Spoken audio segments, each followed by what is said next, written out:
You can see that 8 of the top 10 funds are gold and precious metals. We've never seen that before. All the investment managers and financial advisors will be, wait for it, rebalancing their portfolios. Monday, August 18th, 2025, Maneco 64, home of alternative economics and contrarian views. Well, today we're going to look at why the precious metal sector, gold, silver, the miners, could be on the cusp of a major move higher. Yes, I think the public, they're going to wake up to it, and I'm going to give you the reason why. And I have to thank one of you who follows the channel for sending me some very interesting information. And that's what this channel is about. It's a community. And that's what Graham Hobbs, one of the longtime followers, said many years ago.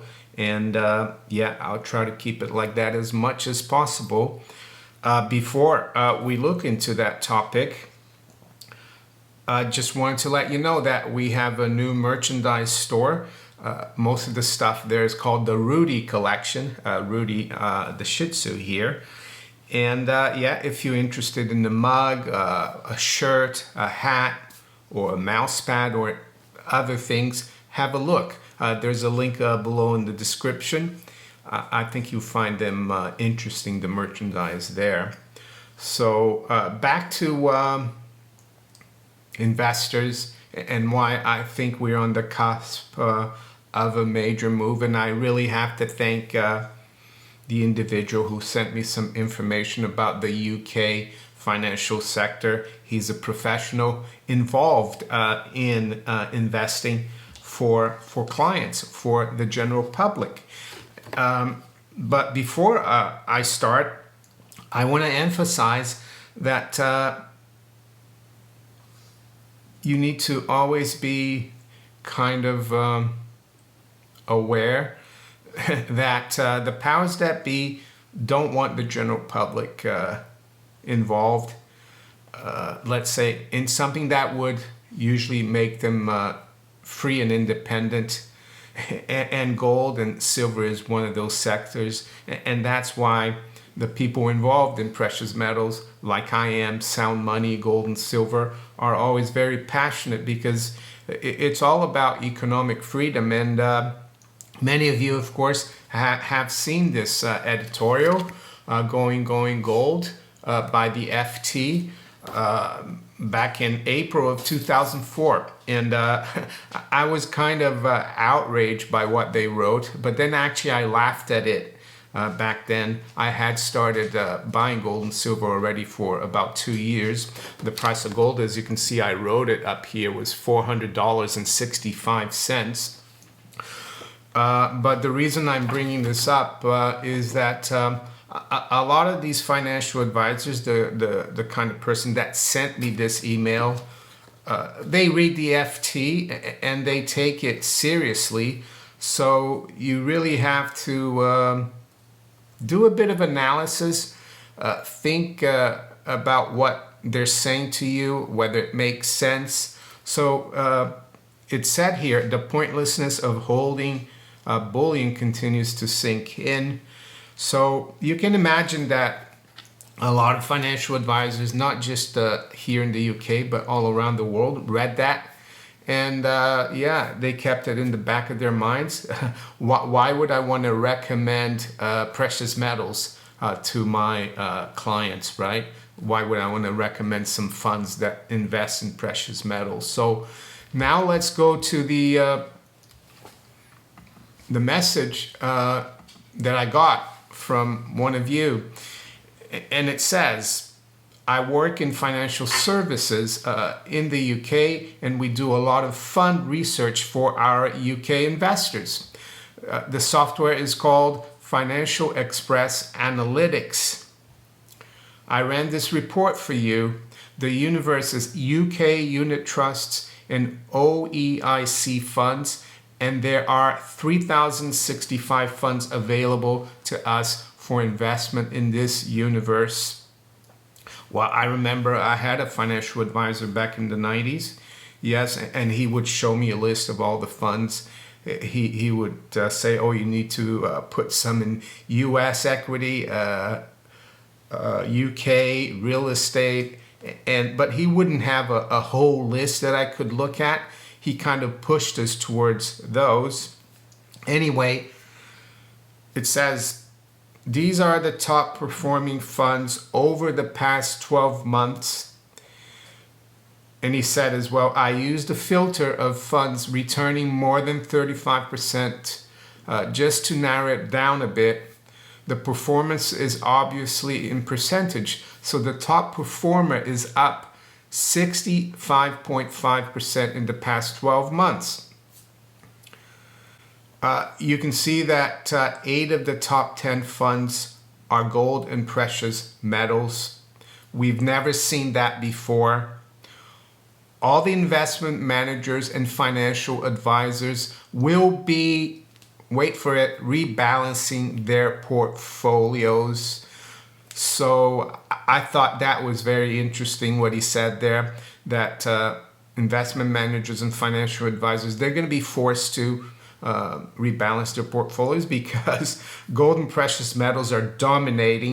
Anyway, he says, I'm just saying a lot of your viewers won't have access to this type of information, but they should be asking their financial advisors, why didn't you recommend any precious metals for my investment? Returns have been absolutely stunning, with lots of portfolio managers feeling very embarrassed, right? So thank you very much for sending me this. It really helps. I did a little bit of research here about how much, what proportion of investment assets are in gold and the precious metals. And it's shocking because in the US it's around 1%. In the UK they don't have data for it, but I would say it's probably very similar to the US. So here you have a sector that has done really well in the past 12 months, and the general investment public, they have been steered towards those investments. And you can bet that, as this person said, they're going to be rebalancing their portfolios, and they're going to switch more of their funds to gold, silver ETFs, or also precious metals mining ETFs like GDX, GDXJ, SILJ. And even if it were to go to like 6% of investable assets, that would be huge. So some of you might think, well, we are already quite mature in the gold and silver bull market in terms of price for bullion. Maybe so, but as we've seen, the miners have lagged massively behind.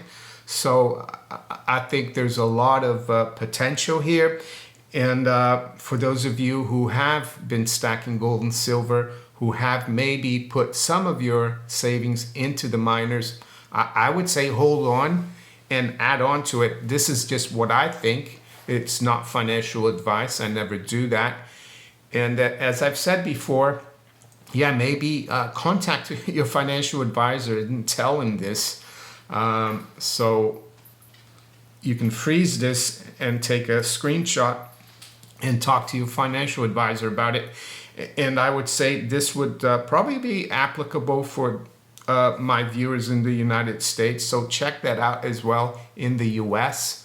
So I just want to show you before we quickly look at the markets at some charts here. The first one is the FTSE 100 index, which is like the Dow Jones or S&P 500 equivalent in the UK. I've done it FTSE to gold ratio. You can see that since the year 2000, that ratio has dropped. So it means gold has outperformed the FTSE 100. Right now it's in a little consolidation. We're at 2.73, but I would expect to see that continue to outperform. And it's amazing that if you look here, since 2004, when this editorial was written, we've come from around 10 to 12 to down where we are now. And people are still not awake to gold and silver, to the miners. And yes, I think we still have a few years left in this bull market. Yes, towards the end, everyone's going to be trying to get into it, and that will be when you want to probably take quite a bit of profit in your miners. In terms of gold and silver physical, the bullion, that's completely different. That's more of a generational insurance policy, financial insurance policy, not just for you, but for your family going forward. Does it mean you never sell or exchange gold or silver for other assets? No, but only in an emergency, I think that should be done. So I've got another chart here. Let's have a look. Yeah, it's the FTSE to gold ratio. Again, this is more short term. It's the last 10 years. So you can see here, what we have here is a rising wedge. And usually that's bearish. So if you look at where that ratio has come since, let's say, the end of 2022, it was just above 4.3. The trend has been lower. Of course, there's been ups and downs, just like there's an up now. But I think it's going to keel over again. So the technicals are looking good. The fundamentals are looking good in terms of inflation. And the investment public is still unaware. But now, as was said here, the financial advisors are going to have to, they're going to have to steer some of their some of the funds that their clients invest with them towards this sector. So hold on to your hats. It's going to be a bull market to behold, in my opinion.